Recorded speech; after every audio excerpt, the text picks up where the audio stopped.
Welcome to Chronic Combat Conversations, a live look at our best bets, picks, and predictions for you Dana White's Contender Series with your hosts, TB Scouting MMA and The Guru back again for week 4 of the Contender Series. You've got Carlos Prates taking on Mitch Ramirez in your welterweight main event. Honestly, last week, again, another great week for us, Dana White Contender Series. This week, to me, seems even more sketchy than possibly any of the other weeks. We've got some really interesting matchups, a couple wide lines, and just honestly, just some killer fights. I really can't wait for them as always. I'm getting too used to these Tuesday nights. You know what I'm saying? But they're special. They're special. So let's just treat them for what they are. Special. Amen. And hey, before we get into it here, we'll go from bottom to top. But please, if you haven't done so already, please leave a like on this video. It helps so much recommending to other people and making sure everyone sees this content. And please subscribe to the channel if you haven't done so already. It really helps a lot. We're on our countdown to 500 subscribers. Make sure you're one of those. So don't be shy. It costs you nothing. Hit the like button. Please subscribe.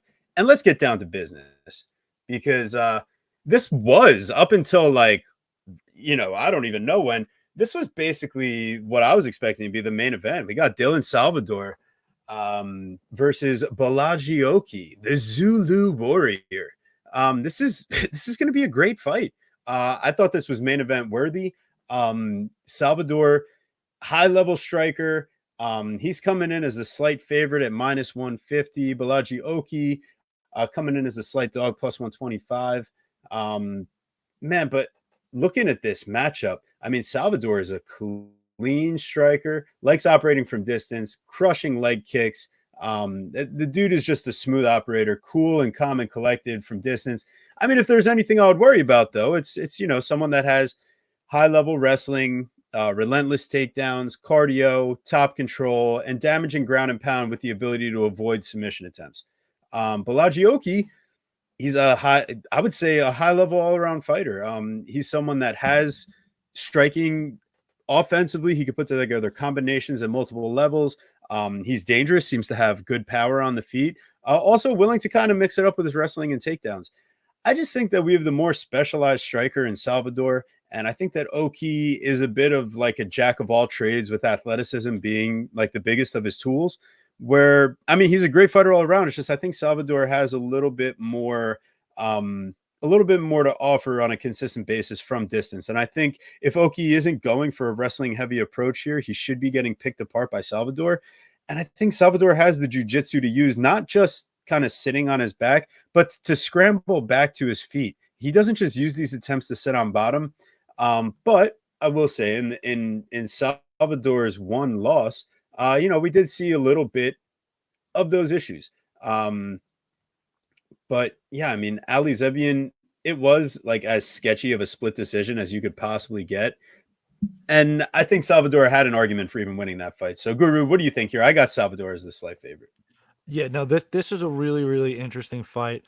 You've got a guy in Oki who's just this really long, lanky, rangy striker. He's got these good feints, very fast twitch.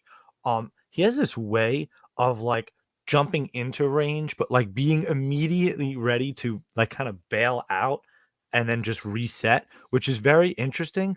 But I feel like when you have that kind of herky jerky style, when you're kind of struggle to commit to maybe setting up, you've got a guy in Salvador who's really just going to punish those skinny calves every single time he attempts to set up.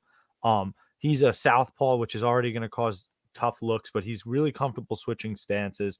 One of the things that he does best, Salvador, is his distance management, his controlled pace, and his circular movement around the octagon is going to really frustrate somebody like Oki, who, at this stage just doesn't have, I don't know, the level of competition is, I don't know, it's just a little concerning. Obviously, a little bit on both sides, as you're going to see throughout Dana White Contender Series. But you look at his last fight against Ferreira, the dude is 8-13, hits him with a knee to the liver, man. It just, I don't know. It just wasn't. to me, I'm like, this guy Salvador is gonna be ready for all the weapons that Oki has. I feel like Salvador is somebody with way more technical. He's has more paths to victory. And again, like let's just be clear, like this guy Salvador is a Muay Thai background, pro Muay Thai fighter, pro a kickboxer with a glory kickboxing victory over Giga Chikadze. Yet he's got 4 submission victories. Like it's problematic. It's he's I was thinking that he might be a problem for a lot of people just because of how well rounded he is. So I took Salvador here.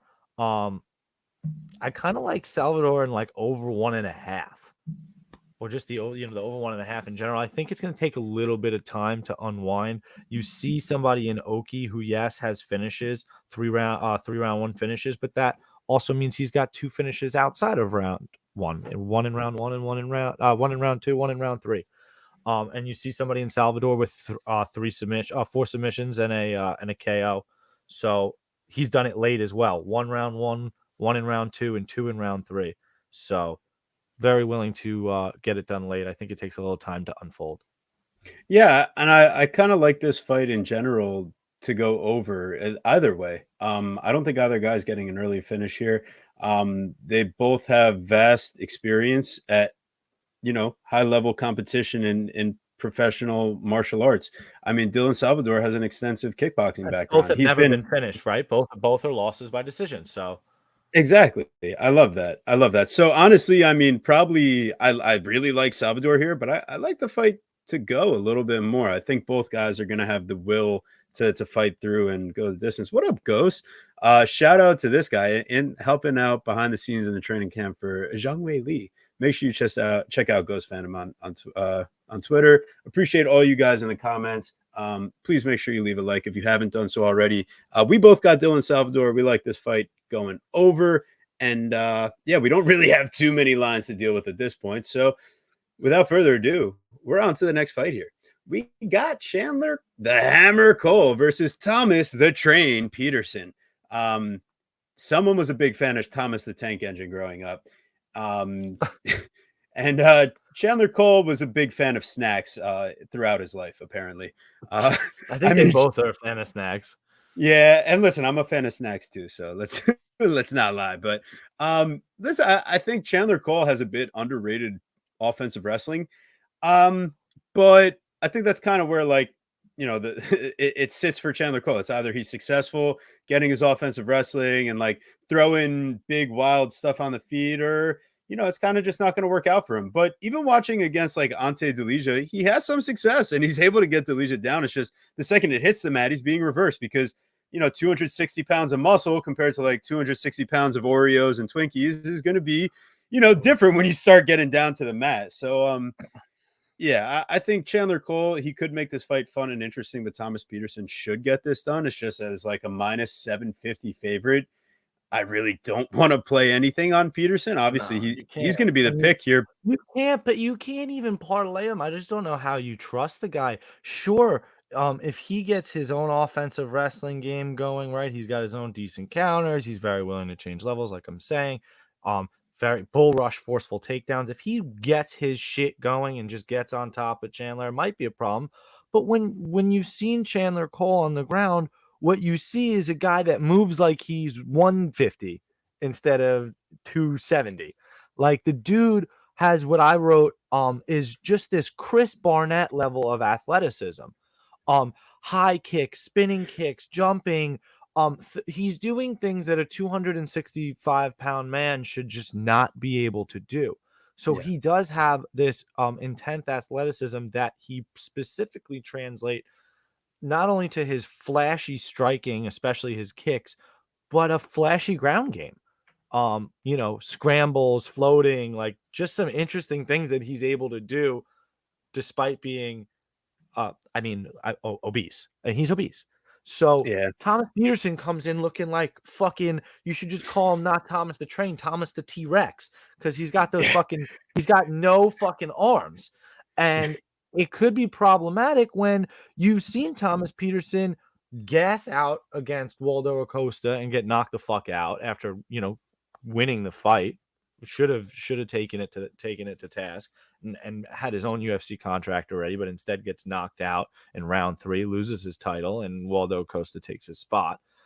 And you know, I just don't. Have you seen anybody wrestle Thomas Peterson? N- no, he hasn't faced anybody, even though Chandler Cole sucks, relatively speaking. Like, he hasn't even faced anybody of this level. And the only one he did was Acosta. And he, snatched defeat out of the jaws of victory.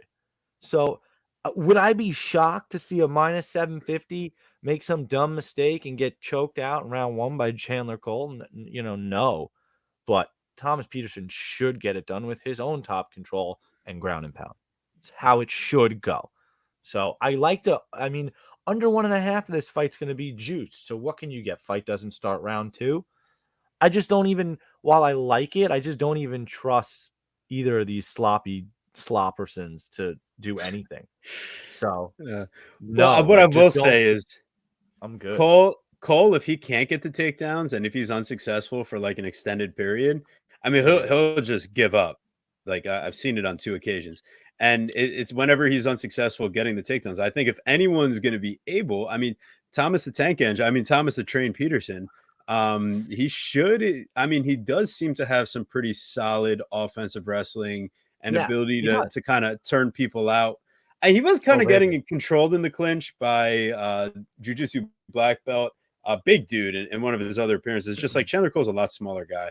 That might give him leverage to land a double leg. But once again, once this hits the mat, I think Peterson's going to be able to use like an overhook, kind of whizzer, and turn it out to his advantage from Yeah, a and takedown perspective. let's just So be real. Other than Ante Deja, who he fought in PFL, like, his level of competition for Chandler Cole has just been horrific. And it's so yeah. funny. If you guys get a chance and you're bored, go watch his showcase MMA kickboxing fight he just had in January of 2023 against Cameron Graham, who is, I mean, Mm. just as obese as he is. It's like the Jesus. obese Oompa Loompas kickboxing. It's fucking hysterical.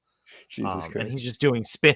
I could watch. I only watched 30 seconds. I watched him do a complete fucking 360 spin kick and fall on his face, and then the ref comes between him and stop, let him stand. I'm like, okay, I'm not fucking watching this. But it was really funny to watch him fall on his face.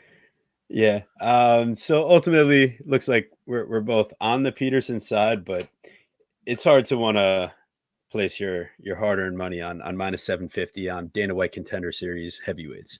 So uh we will move along here to our next matchup. We got Timmy. Uh Twilight Timothy Kwamba versus Matteo Carapato Vogel. It's Cajapato because it's a Brazilian nickname and it means the tick. Given to him by his jiu-jitsu training partners, Matteo Vogel.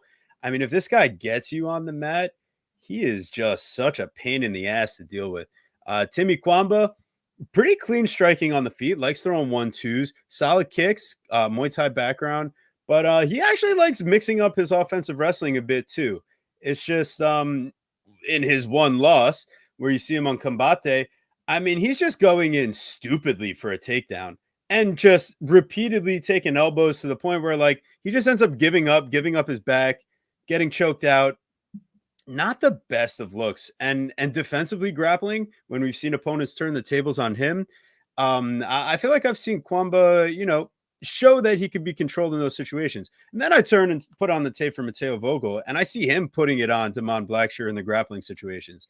I mean, that decision is as close as it gets. After, I mean, round 1 goes to Blackshear, round 2 goes to Vogel. It's all about how you score round 3. And I mean, John Morgan and CM Punk didn't really know what to say going into the scorecards.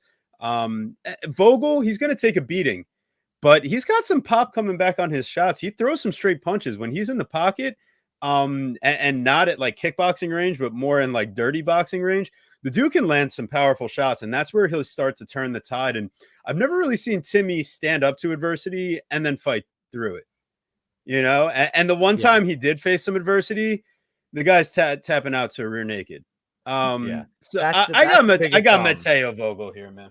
That is the biggest problem. I think somebody in Timothy is really young.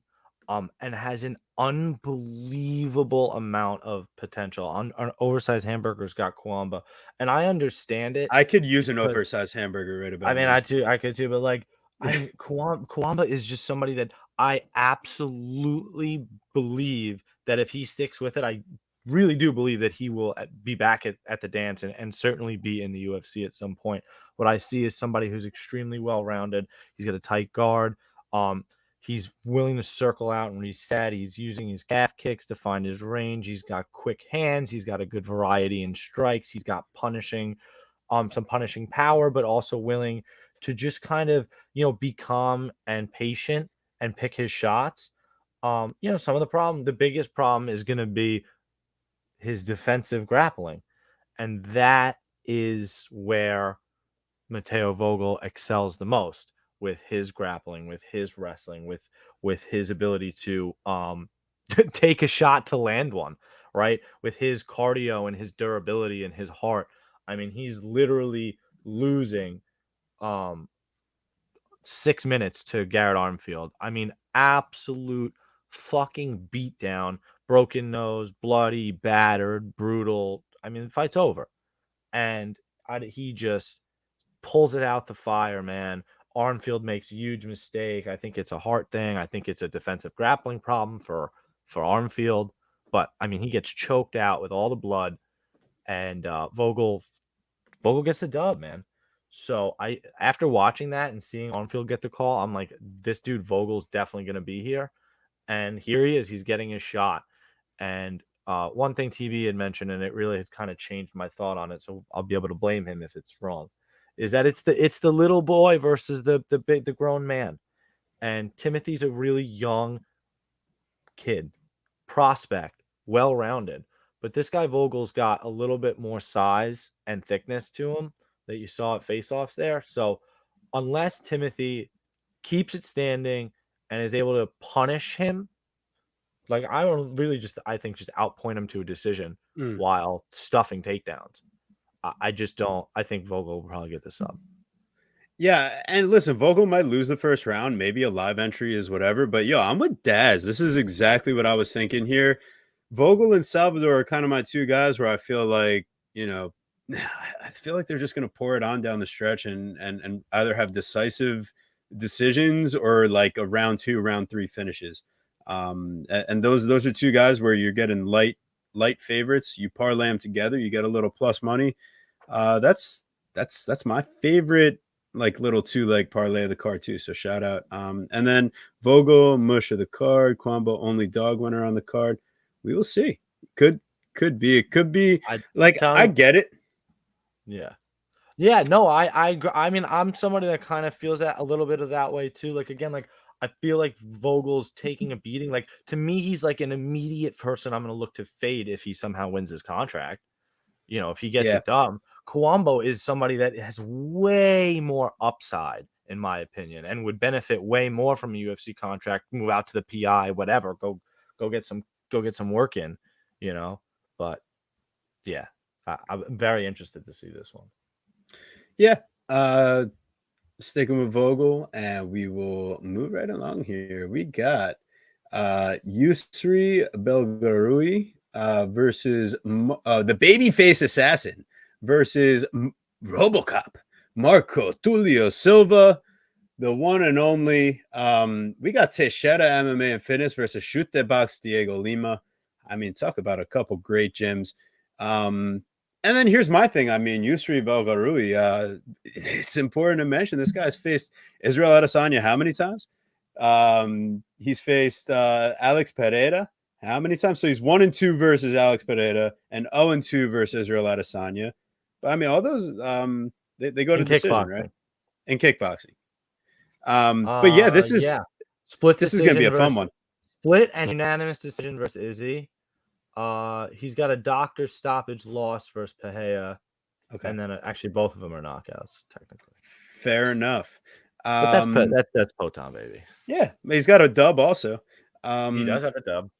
and what I will say is, I mean, it translates over well to MMA striking. I think Yusri does well when it's a striking battle. I think that we've seen, in his losses, it's where opponents are willing to kind of mix it up, But at the same time, I mean, the guys that he's facing are like 6'4", 6'5" opponents with wrestling and high level striking.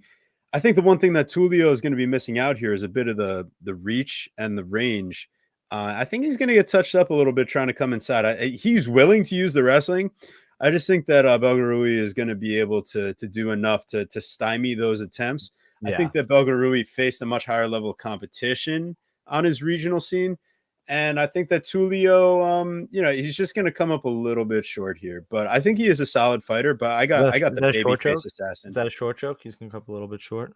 I'm short, so I mean, bring it on. No, yeah, listen, Tulio's somebody that I feel like is just gonna struggle to mix up the striking and the wrestling when he has to cover all this distance and worry about the power and the speed coming back at him, the knees, and not for nothing, even though Belgurui, obviously, his weakness is going to be his defensive grappling and his takedown defense. He still shows an athletic takedown defense.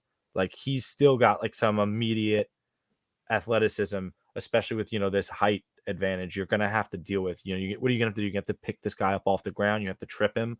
Like you're really going to have to make it a really fucking good takedown. And he's not somebody that you can just get on his hips super easy because he's going to hit you with shit. I'm not fading the guy that solid kickboxer that has fought Alex Bahia, right? We did that week 1 and didn't work out. That kickboxer won, and he's in the UFC now. And I think this guy is going to make it to the UFC as well. I think Silva's going to most likely going to get knocked out trying to come inside. Oh, Because not for nothing, one of his losses is already by knockout. And I sent it to you, TB. I don't know if you watched it. It was fucking brutal. He's winning the fight, and he kind of gets tired, and he's just trying to clinch and hold on, and they kind of break, and he just gets clobbered. clobbered. Clobbered. Shout out Ghost. Struggled since he would punch and then hold the frame and then step into the opposite stance and punch through. And yeah, he does struggle with guys that are his height or taller. That's who his losses to are two on the regional And scene. not Like for nothing. And you not for said. nothing. His first loss versus Ahmed Sami, the split decision. A lot of people feel that he Oh really yeah, did actually win that fight. And then his actual loss versus Muhammad Oseli is actually like a kind of a close fight. and the dude is he was a solid fighter too.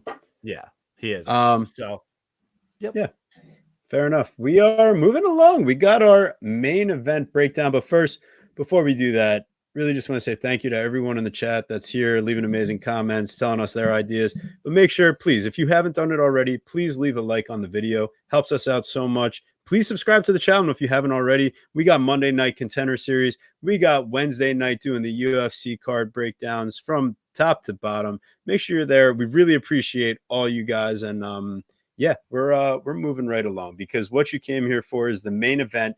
We got Carlos Prates versus the Fight Stalker, Mitch Ramirez. This should be a great fight. I mean, Prates is he's dangerous on the feet. That left high kick. I mean, that's his last 2 knockouts, is just sniping guys from distance. And I mean, he's wiry, he's athletic.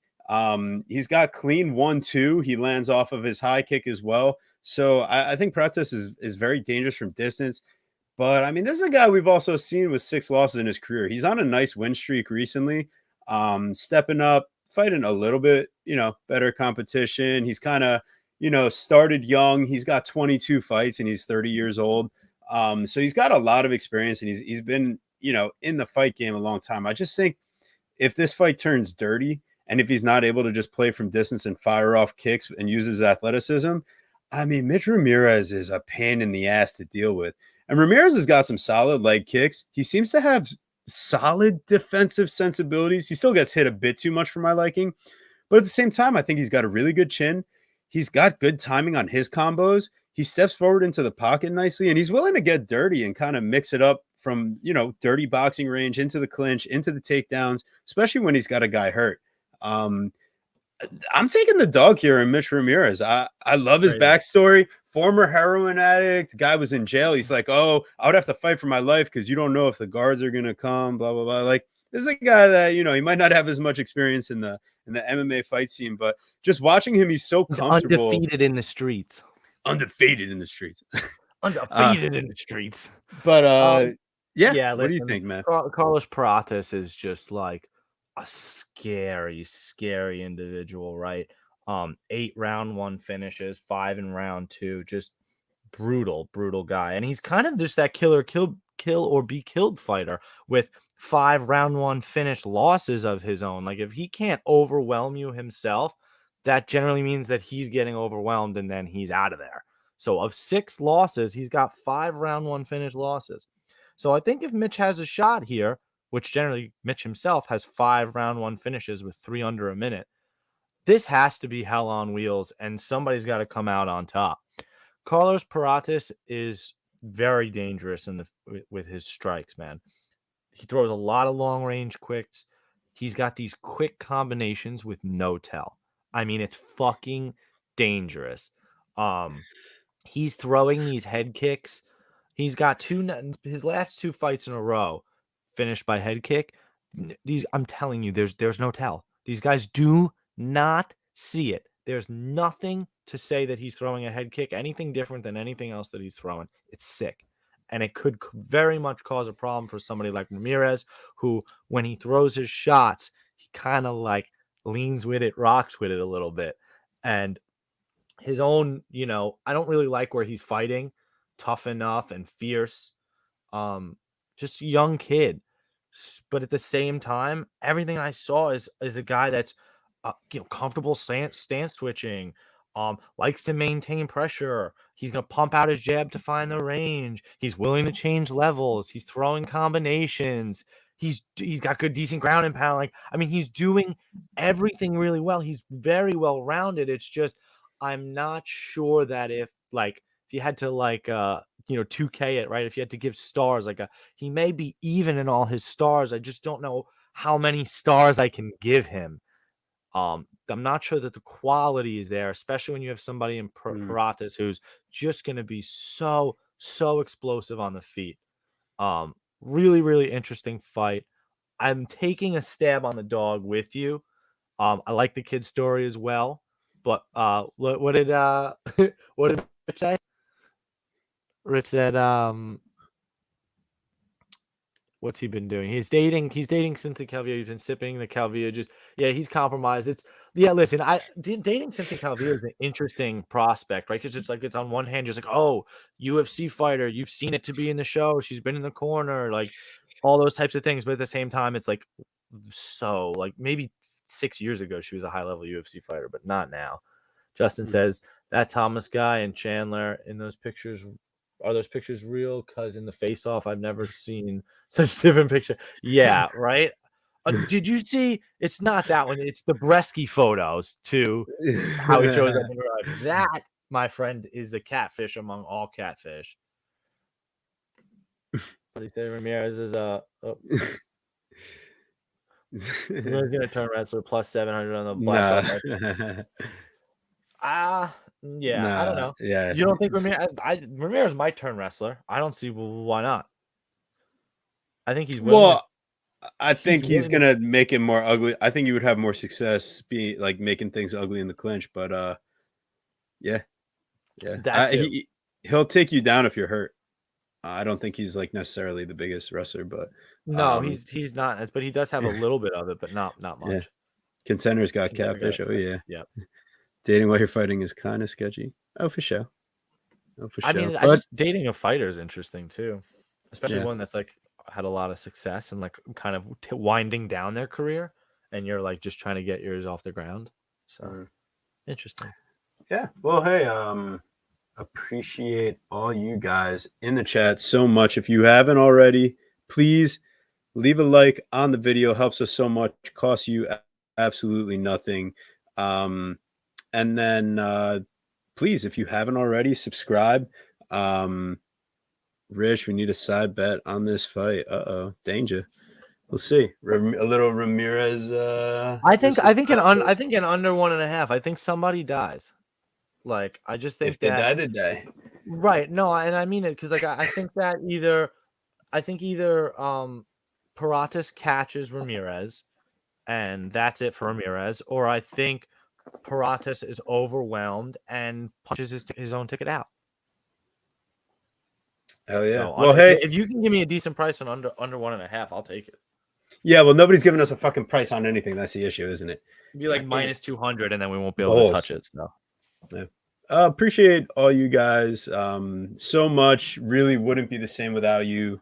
Make sure you guys please throw a like on the video. And just for that, let me give you the quick rundown what I was thinking here. Guru, if you disagree, you can step in after.